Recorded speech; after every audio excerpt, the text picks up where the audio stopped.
কিভাবে হয় এটা? কি বা জবাব হবে আপনার আল্লাহ তাআলার সামনে দাঁড়িয়ে? সুতরাং আল্লাহর পথে ডাকতে গিয়ে যতগুলো কথা বলবেন আল্লাহ তাআলার কাছে সবচেয়ে প্রিয় কথা সেগুলোই। আমরা কি চাই না আমাদের অসংখ্য অগণিত কথা আল্লাহ তাআলার কাছে প্রিয় হোক? চাই না আমরা?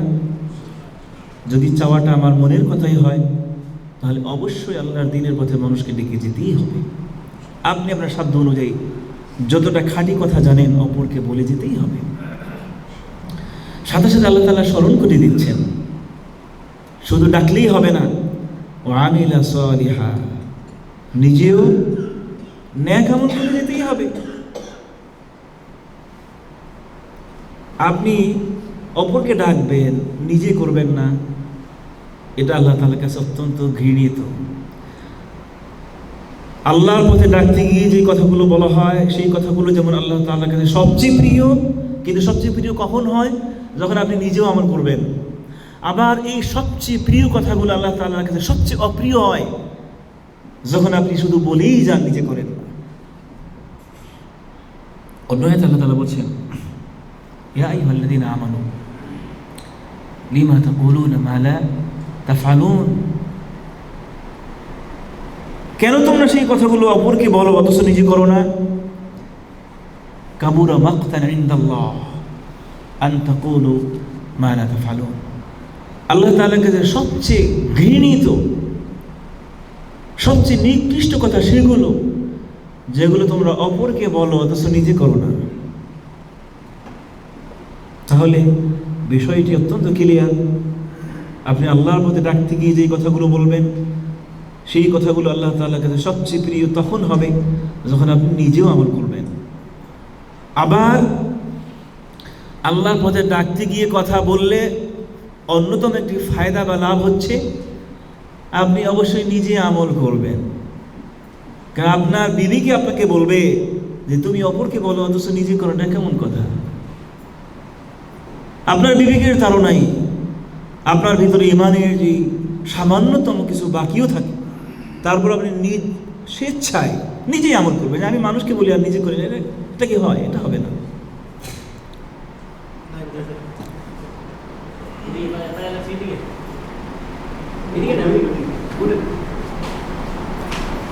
তাহলে আমাদেরকে আল্লাহর পথে ডাকতে হবে। আপনি যেখানে থাকেন আল্লাহর পথে ডাকার জন্য প্রচেষ্টা অব্যাহত রাখতে হবে, সাথে নিজেও আমল করে যেতে হবে। রাসূল সাল্লাল্লাহু আলাইহি ওয়াসাল্লাম একটি বিশুদ্ধ হাদিসে বলেছেন, মান দাল্লা আলা খাইর ফালাহু মিসলু আজরি ফাইলিহি, যে ব্যক্তি কল্যাণের পথ দেখালো সেই ব্যক্তির জন্য ওই পরিমাণ সওয়াব রয়েছে, যেই পরিমাণ সওয়াব রয়েছে সেই কল্যাণের কাজ যে ব্যক্তি করবে তার জন্য। অর্থাৎ যেই ব্যক্তি তার কথা শুনে ভালো কাজ করলো, সেই ভালো কাজ করে যে সওয়াব পাবে, যে ব্যক্তি তাকে ভালো কাজের নির্দেশনা দিয়েছিল সেই ব্যক্তির জন্য সমপরিমাণ সওয়াব রয়েছে। সুবহানাল্লাহ। আল্লাহর পথে ডাকার ফজিলত চিঠি। শুধু তাই নয়, রাসূল সাল্লাল্লাহু আলাইহি ওয়াসাল্লাম আরেকটা হাদিসে বলেছেন, আল্লাহু ফি আউনিল আবদি মা কানাল আবদু ফি আউনি আখি, আল্লাহ তাআলা তার বান্দার সাহায্য ততক্ষণ করতে থাকেন যতক্ষণ বান্দা তার ভাইয়ের সাহায্য করতে থাকে। সুবহানাল্লাহ। আল্লাহর পথে ডেকে আপনি আপনার ভাইকে সাহায্য করতেছেন, তাকে জাহান্নাম থেকে বাঁচানোর চেষ্টা করতেছেন, জান্নাতের দিকে নিয়ে আসার চেষ্টা করতেছেন। এই যে আপনি আপনার ভাইকে সাহায্য করতেছেন, আল্লাহ আপনার সাহায্য করতেই থাকবেন যতক্ষণ আপনি এই কাজটা করবেন। এই জন্য আল্লাহর দ্বীনের পথে অপরকে ডাকার চেষ্টা অব্যাহত রাখা জরুরি এবং জরুরি। আরেকটি হাদিসে রাসূল সাল্লাল্লাহু আলাইহি ওয়াসাল্লাম বলেছেন, আল মুমিনু লিল মুমিনি কাল বুনিয়ান ইয়াশুদ্দু বা'দুহু বা'দা ওয়া শাব্বাকা বাইনা আসাবিহি। রাসূল সাল্লাল্লাহু আলাইহি ওয়াসাল্লাম এই হাদিসটি বলার সময় এইভাবে আঙ্গুলগুলো এভাবে করে দেখিয়েছেন তিনি বলছেন ইমানদার ব্যক্তি আর একজন ইমানদার ব্যক্তি সাথে মিলেমিশে একটি বুনিয়ান, একটি ইমারা, একটি বিল্ডিংয়ের মতো এশুদ্ধ বাদহু বাদা, একে অপরকে শক্তিশালী করে।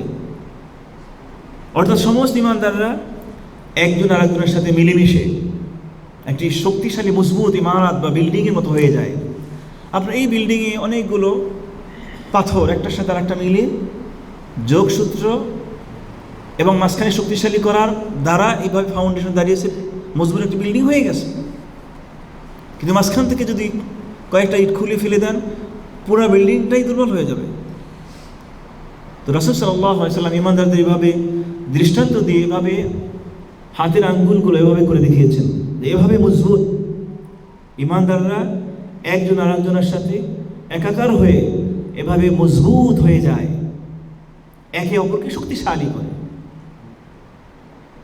আপনি আল্লাহর দ্বীনের পথে ডাকতে গিয়ে অপর ভাইয়েরা যখন আপনার ডাকে সাড়া দিবেন, তিনিও আপনার সাথে সংযুক্ত হবেন, মুসলমানদের শক্তি বৃদ্ধি পাবে, মুসলমানরা হবে মজবুত। আজকে যেই মজবুতের যথেষ্ট অভাব পৃথিবীতে আমরা দেখতে পাচ্ছি। দুনিয়াতে 150 কোটি মুসলমানদের বসবাস হলেও দুনিয়ার সবচেয়ে নির্যাতিত, নিপীড়িত, নিষ্পেষিত, মাজলুম অবস্থায় জীবনযাপন করছে এই মুসলমানেরাই। কারণ হচ্ছে কোরআন এবং সুন্নাহর অমীয় কথাগুলো, এই সুমহান বাণীগুলো, এগুলো আমাদের মাথায় ঢুকেনি, আমাদের মস্তিষ্কে প্রবেশ করেনি, আমাদের জীবনে তার বাস্তবায়ন প্রতিফলন ঘটেনি, যার জন্য দুনিয়ার মুসলমানরা এতটা দুর্বল। শক্তিশালী তখনই হবে যখন তারা একে অপরকে ভাইয়ের মতো গ্রহণ করবে, একে অপরকে নসিহত করবে, একে অপরকে সৎ কাজের পরামর্শ দিবে, অসৎ কাজ থেকে বারণ করবে, আল্লাহর দ্বীনের পথে নিয়ে আসার জন্য চেষ্টা অব্যাহত রাখবে, ডেকে যাবে। তাহলে আল্লাহর দ্বীনের পথে দাওয়াত দেওয়ার অন্যতম একটি লাভ হচ্ছে মুসলমানেরা, ইমানদাররা মজবুত হবে, শক্তিশালী হবে। সাহাবাদের ইতিহাস বললে সংখ্যা ছিল অল্প কয়েকজন, অর্ধ পৃথিবী শাসন করেছিলেন। ইমানি মজবুতির কারণে, আল্লাহ তাআলার সাথে গভীর এবং নিবিড় মজবুত সম্পর্ক থাকার কারণে এটা সম্ভব হয়েছে। প্রিয় ভাইয়েরা, আরেকটি হাদিসে রাসূল সাল্লাল্লাহু আলাইহি ওয়াসাল্লাম বলেছেন, মান দাআ ইলা হুদা কানা লাহু মিনাল আজরি মিসলু উজুরি মান তাবিআহু। যে ব্যক্তি হিদায়াতের পথে মানুষকে আহ্বান করে ডেকে যায়, তার জন্য ওই পরিমাণ সওয়াব রয়েছে যেই ব্যক্তি তার ডাকে সাড়া দিয়ে এই পথ অবলম্বন করে, ঈমানের পথ গ্রহণ করে। এই ঈমানের পথ, হিদায়াতের পথ গ্রহণ করার কারণে যত সওয়াব সে অর্জন করবে, সমপরিমাণ সওয়াব ওই ব্যক্তির জন্য রয়েছে যেই ব্যক্তি তাকে এই পথে ডেকে নিয়ে এসেছিল। সুবহানাল্লাহ। আপনার কথা শুনে কেউ যদি শিরক ছেড়ে দেয়, আপনার কথা শুনে কেউ যদি তাওহীদ গ্রহণ করে, আপনার কথা শুনে কেউ যদি মাজার পূজা ছেড়ে দেয়, আপনার আহ্বান শুনে, দাওয়াত শুনে কেউ যদি বিদআত ছেড়ে দেয়, সুন্নাহর পথে চলে আসে, কোরআন এবং সুন্নাহ মেনে চলে, সারা জীবন যত আমল করবে, অটোমেটিক তার সমপরিমাণ সওয়াব আল্লাহ তাআলা আপনাকে দান করবেন। সুতরাং আল্লাহর দ্বীনের পথে ডেকে যাওয়া জরুরি, জরুরি এবং জরুরি। এটা মনে করার কোনো কারণ নাই আমরা অনেক সওয়াব অর্জন করে ফেলেছি, আর দরকার নাই, অনেক হয়ে গেছে, এটা মনে করার কোনো কারণ নাই। রাসূল সাল্লাল্লাহু আলাইহি ওয়াসাল্লাম আরেকটি হাদিসে বলছেন, লা ইয়াহদিয়াল্লাহু বিকা রাজুলান ওয়াহিদান খায়রুল লাকা মিন হুমারিন নাম। একজন ব্যক্তিকেও যদি আল্লাহ তাআলা তোমার দ্বারা হেদায়েত দান করে, তাহলে সেটা তোমার জন্য লাল উটের থেকে উত্তম। সুবহানাল্লাহ। লাল উটের থেকে উত্তম মানে কি? এটা অমূল্য সম্পদ, এটা কোনো কিছু দিয়ে পরিমাপ করার মতো নয়। একজন ব্যক্তিও যদি আল্লাহ তাআলা তোমার দ্বারা হেদায়েত দান করে,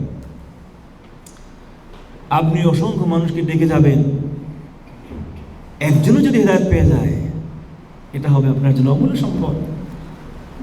কেউ যদি হেদায়েত গ্রহণ নাও করে, আপনাকে আল্লাহ তাআলা সওয়াব থেকে বঞ্চিত করবেন না। ডেকে যাওয়ার সওয়াব পাবেনই। আপনি সফল হন আর নাই হন, আপনার ডাকে কেউ সাড়া দেয়নি, কেউ আপনার কথা গ্রহণ করেনি, সবাই আপনাকে প্রত্যাখ্যান করেছে। তাই বলি কি আপনি বঞ্চিত হবেন সওয়াব থেকে? অবশ্যই নয়। সুতরাং রেজাল্ট নিয়ে ভাবা যাবে না কয়জনে আমার কথা শুনলো, কতজনে আমার কথা গ্রহণ করলো।